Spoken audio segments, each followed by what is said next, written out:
Yes, everybody, great to see ya. We're back underground here. We're with my man Teelow. What's How up? you doing, bro? You good? I'm great, man. I'm doing really good. I've had a great drive up here. I've met some really cool people. You have. You're excited today. I can tell I'm you're so excited excited. today. It's good, man. So tell us a little bit about who you are. Who's Teelow? Teelow is, I am a rapper, a producer, artist based in London. I'm from Surrey originally. Yeah, and I just love chopping up samples, getting break beats, finding really cool melodies, and talking about how to navigate life, trying to be faithful to Jesus. We understand that God is amazing and God is great, but actually this life stuff is really difficult at times, and society is very difficult, and culture, all these things that we try and navigate. And the best way for me to navigate that is to process that artistically and then figure out, okay, how does this help me get to God? Oh, nice. So would you say that for you as an artist, that's kind of like is rap your outlet then? Yeah, discussions are usually okay. So I'd say talking about stuff, writing lyrics, and producing. These are the three outlets. Being able to take a feeling and actually create that musically is that there's very few feelings like that. Yeah. And that's a humongous passion. So all the stuff that I've released, I've produced. I think probably 95% of it. My brother produced a few of them. But yeah, it's a huge passion and definitely an outlet and a way for me of processing my relationship with God. Yeah. Is the writing. Because we've known each other for years, so I obviously, it's interesting to hear you say that, because I also know when you're writing, it's not always about you, because a lot of the time you're thinking, how is this going to reach a person? Yes. So how does that work as a dynamic? If you're writing for yourself and then you're creating something that's going to go out to people?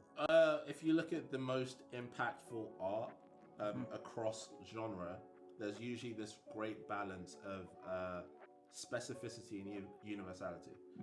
It works a lot with like memes. If someone does a meme of like, oh, this thing that I did when I was growing up, and everyone's like, yeah, I did the same thing, right? When you drill down really far into a specific experience you have, there's usually an emotion that's universal.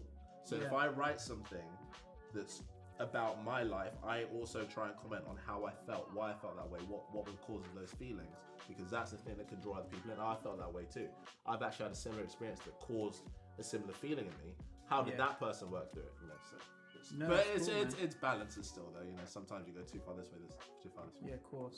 I always remember, and this is really good advice, I think this is advice you were told when you were younger, and if people are watching and they're artists, this is a cool thing, or any kind of art, is you told me this, and it always sticks with me, and you say about how if you build a house, it needs doors and windows. Yes. So you can build the most beautiful... That's what my dad said, sorry. I'm not good at that. Is that your dad? But it's the most beautiful, amazing, like, cathedral you can build.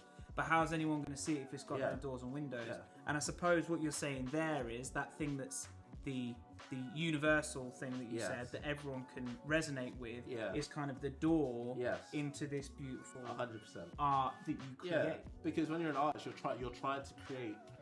At least I am always trying to create a masterpiece. I'm always trying to create the best thing, the biggest life-changing thing ever.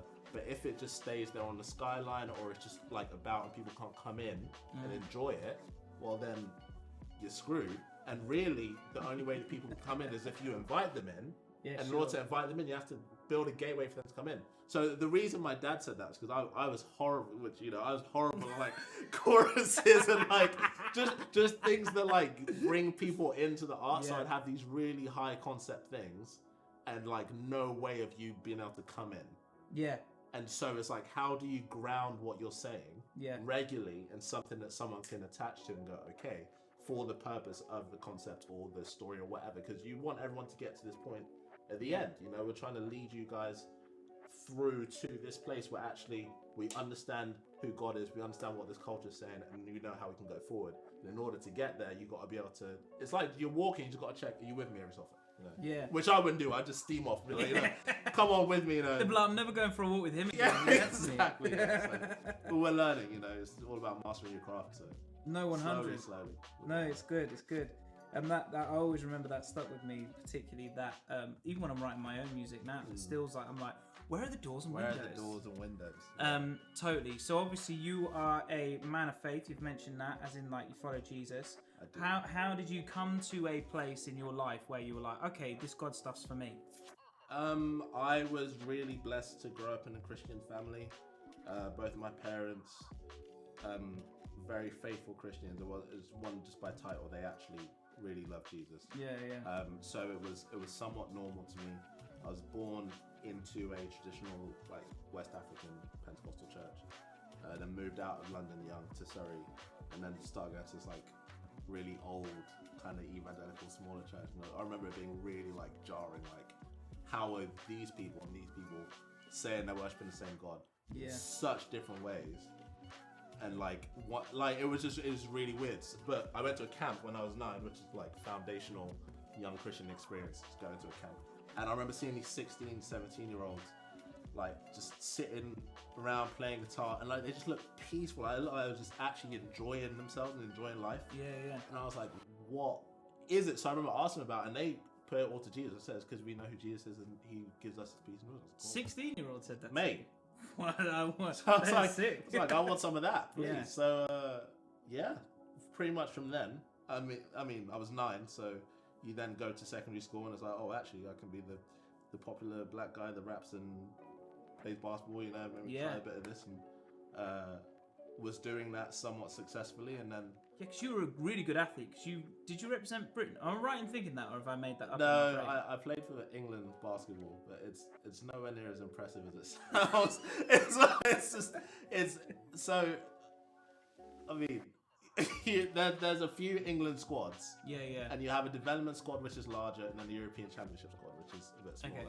I made the development squad twice, and I played for South East England for like 7 years straight. Oh, okay. So I was a good athlete, but I don't think I was anywhere near as good as I thought I was. Yeah. But in pursuing that, I was pretty much in my, I'm going to the NBA. Like no one could tell me different. Like it's set.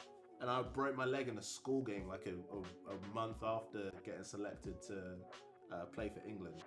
I was a really dramatic 13-year-old as well. So I remember being in hospital like, oh, okay. So I got pushed. It wasn't even something that I did.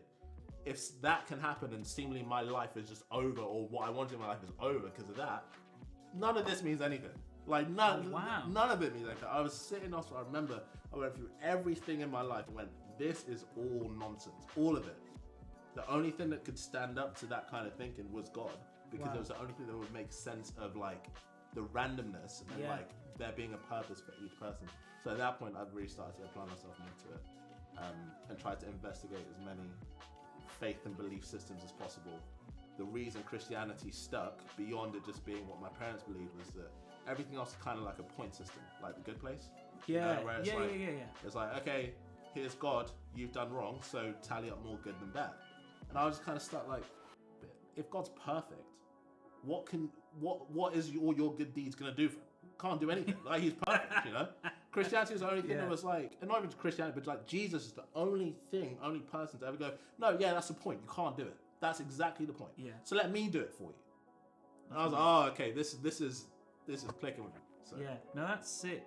That's sick. I think you're the first person actually to talk about exploring other faiths on the channel so far, and coming to that conclusion about you just finding it in Jesus. That's amazing. Yeah, that's really cool, man. Sick. What are you gonna bring today?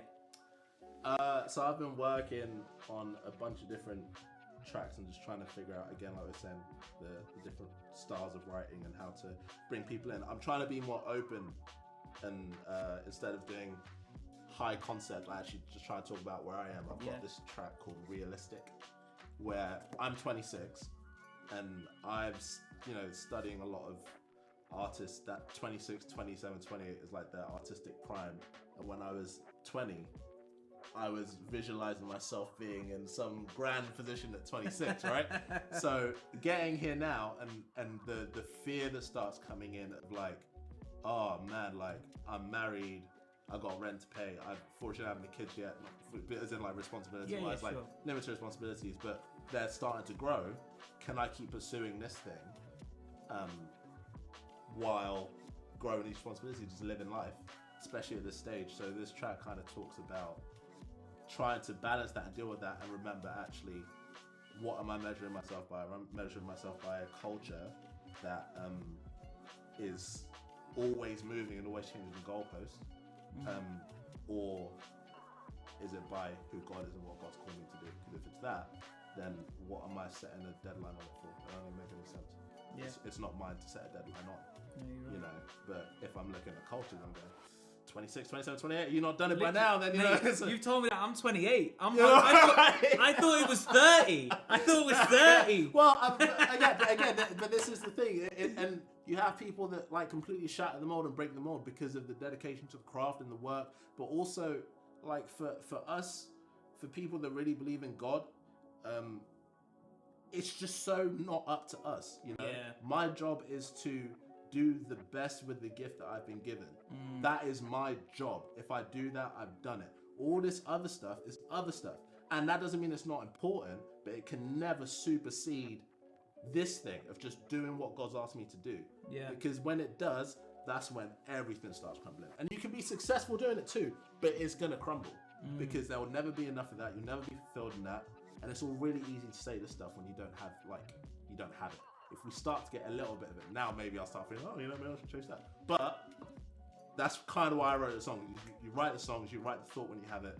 It's a reminder. You can go back to it. I remember this is how you should be, not that. No, it's good. It's great, man. Last question, then we'll get into the thing. You can't really, and I only know this because I know you. You can't really talk about Teelow without talking about JC for me. That's very true. Right? So most people won't know. Yes. And I will attempt to do a short explanation, and then you can actually talk about what it is. I appreciate this. Alley-oop. Hey, man, you got. We're boys, bro. We're boys. I got to talk about it. JC for me is a collective that Tolly runs. It's an artistic collective of artists. Tell us what it is and what it is, you know. Yeah. Blah, blah, blah. So kind of everything that I just said comes down to this core that I have of wanting to create really high quality gospel art. This is art that accurately reflects the experience of being a Christian, not just what it was like in the Bible, not just what it's like now, but the blend of both of them, right? That anyone can listen to. Pardon me. Anyone can listen to and go, artistically, this is it. This is sick. Yeah, it's great. But then the content, when you drill down into the content, this is some of the most authentic gospel discussion and literature that meditates on who Jesus is, what Jesus is, and what it means to follow Jesus. So JC for me literally is just Jesus Christ is for me, and this is a community of people that have decided Jesus is for me. How do I live as if Jesus is for me? Knowing Jesus is for me, knowing I've decided to be with this thing. So we're working in two ways. One part is the art, the other half is the trying to build communities around different things that will help people to do this.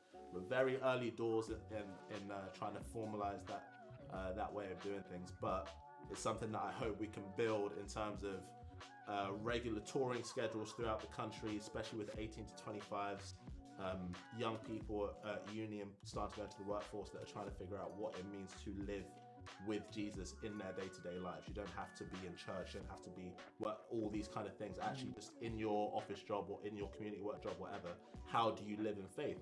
We can create soundtracks that, we can create podcasts around that, we can create anything that helps you to continue down that journey. So that's what JC for me is and will be. Great. What have you got coming out anytime soon? Soon that we can look out for. I am releasing an EP later this year. EP/album thing project. I doubt it's ever going to be an EP with you, Teelow. I tried. It's going to be 20 songs. Yeah. I tried to get it to 7 songs. Yeah. It's 9 songs, I think.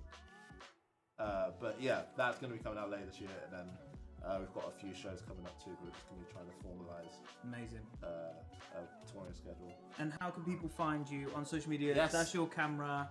What's happening? Where they can find you? Everywhere you want to search for me at TeelowJC, TeelowJC, and search at JC4me_. Those handles anywhere, and myself and the rest of my crew will pop up.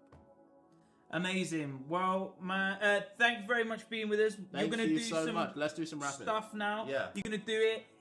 Like the video, subscribe, leave comments if you want to ask Teelow anything, and he's gonna go spit some bars. Yeah. So see you guys in a bit. Peace.